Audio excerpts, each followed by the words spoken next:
Hey, we are each winter gathering stories from around their creative fire with the intention and plan to share them at events, gatherings, and maybe even festivals, but often and always gifting them to you and yours. They are a fusion of raw medicine stories alongside otherworldly tales with the unseen and the mystical, yet they are all experiences and stories designed to alchemize and empower. Do you feel do you feel the call to join us and immerse yourself in a living, breathing story?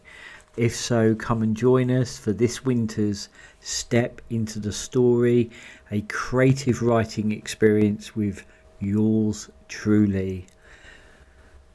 Links can be found in all the usual places within the description, within the bio, and the profile itself. But yet, for now, come and gather and warm yourselves around our collective creative fire as we share this winter solstice story of holly and mistletoe, ghosts and the gypsy fire.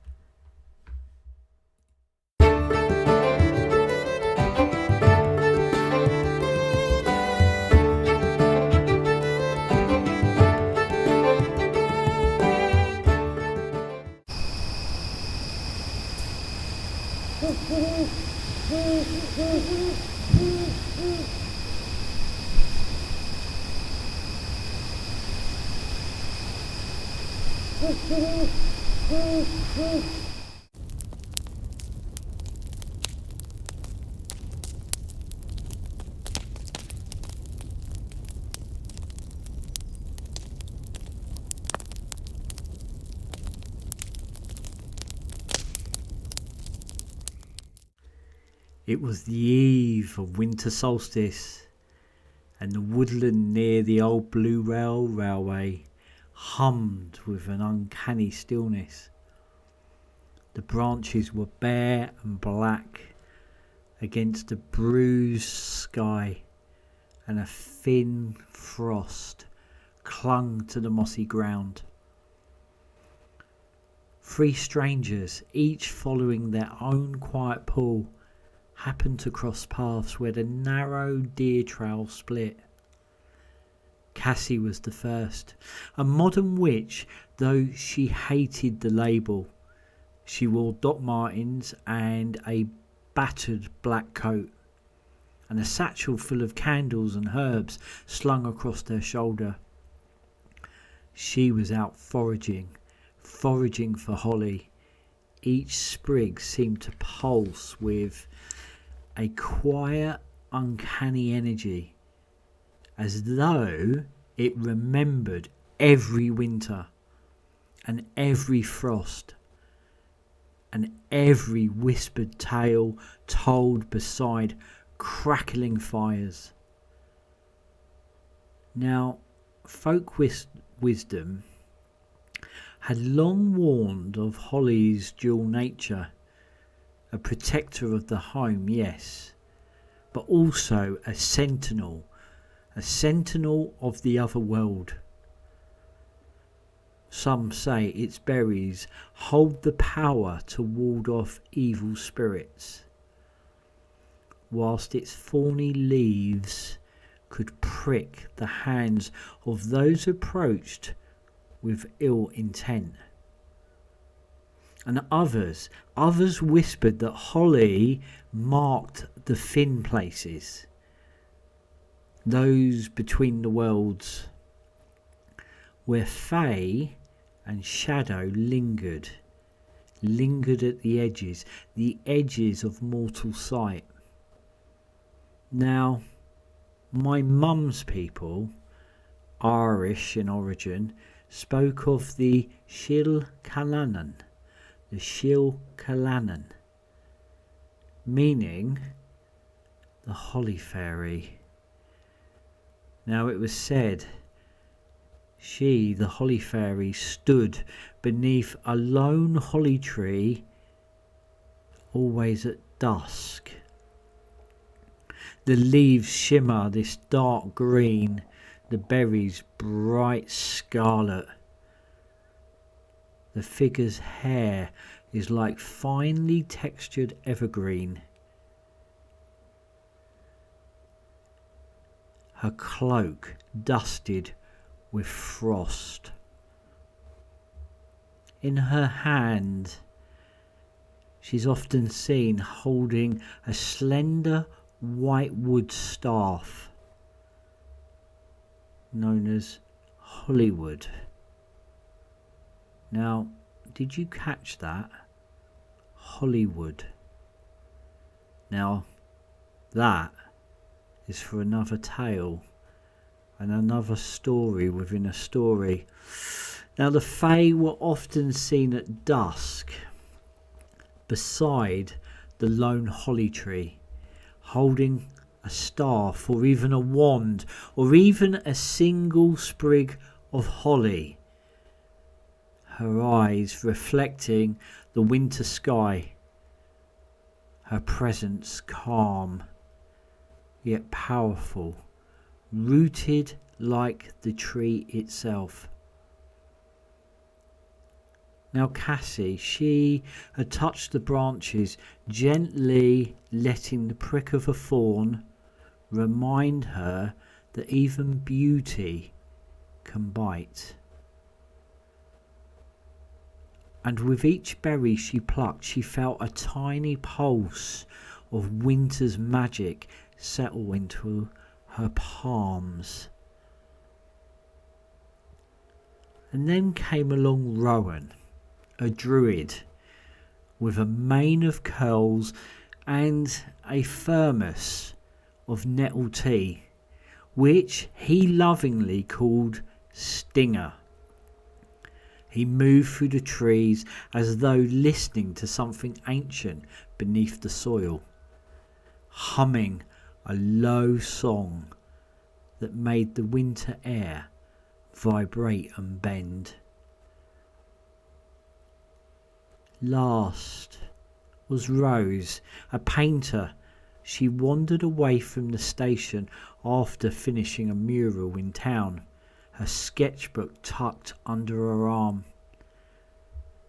She turned down her familiar path, yet with a slight urgency in her step, a gut pull, feeling the ghost of inspiration. And tonight, this night, Solstice night, it felt so close. The three of them nearly collided under a tangle of oak branches, awkward laughter, explanations, and then a shared decision to walk and forage together. It felt fated. And then as the sun slid lower, a faint curl of wood smoke caught their noses. Through the trees they saw it.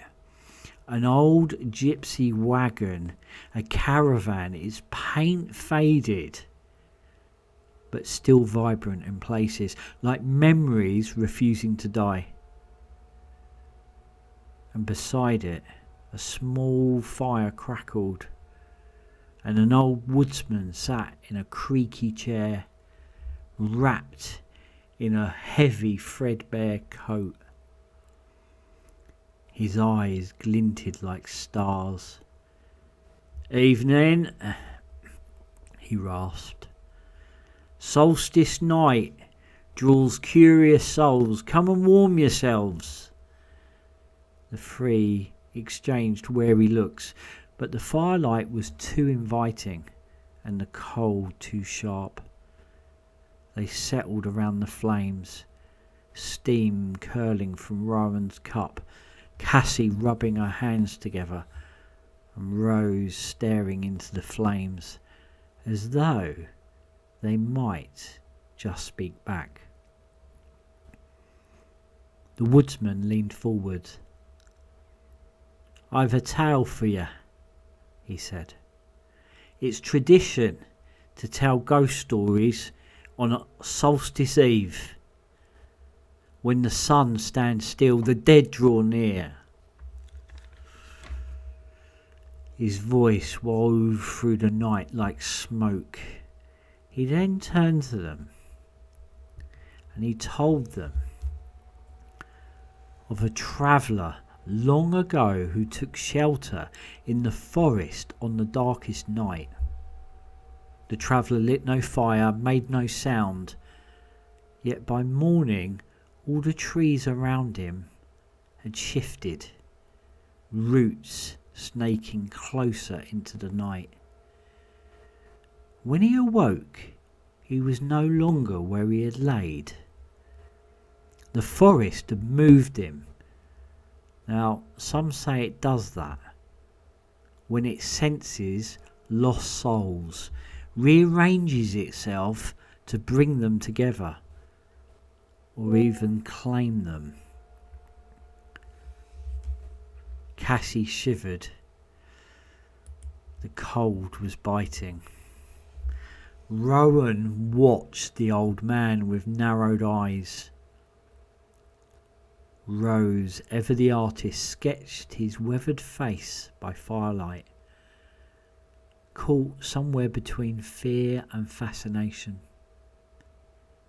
Then a gust of wind tore through the trees, through the clearing, snuffing out the fire like a candle. Total darkness, complete utter darkness swallowed them. Cassie reached and flicked on her phone flashlight. The woodsman and the caravan were gone.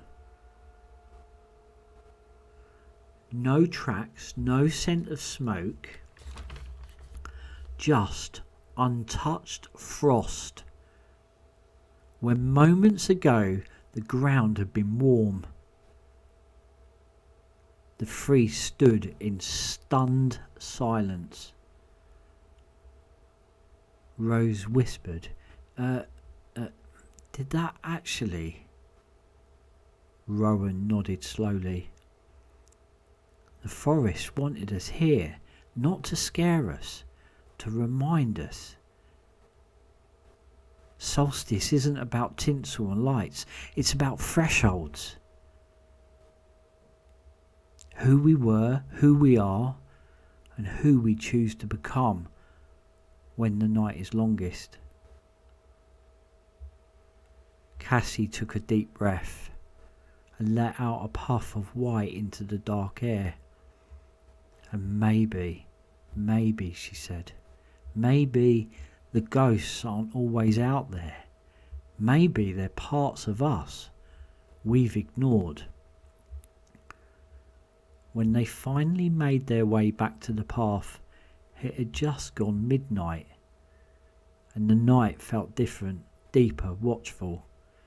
Three strangers who were no longer felt like strangers were bound by a story that blurred the line between the living and the dead, the seen and the unseen. Somewhere behind them, faint as the wind through trees and bare branches, came a low chuckle and the creak of old wagon wheels. Now, the message of this story simply is, sometimes the people we randomly are drawn to aren't accidents. It's never by chance. It is always by design. And the forest, like life itself, has a way of gathering kindred souls, especially when thresholds are thin. And ghosts, well, they're often mirrors, and they never show up randomly. They carry a message to be understood.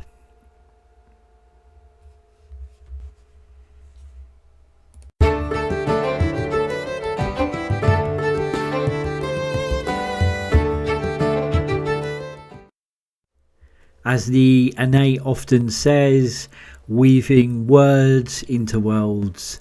This story was brought to you in working partnership with www.shanegad.com. Until next time, keep shining and heaps of love.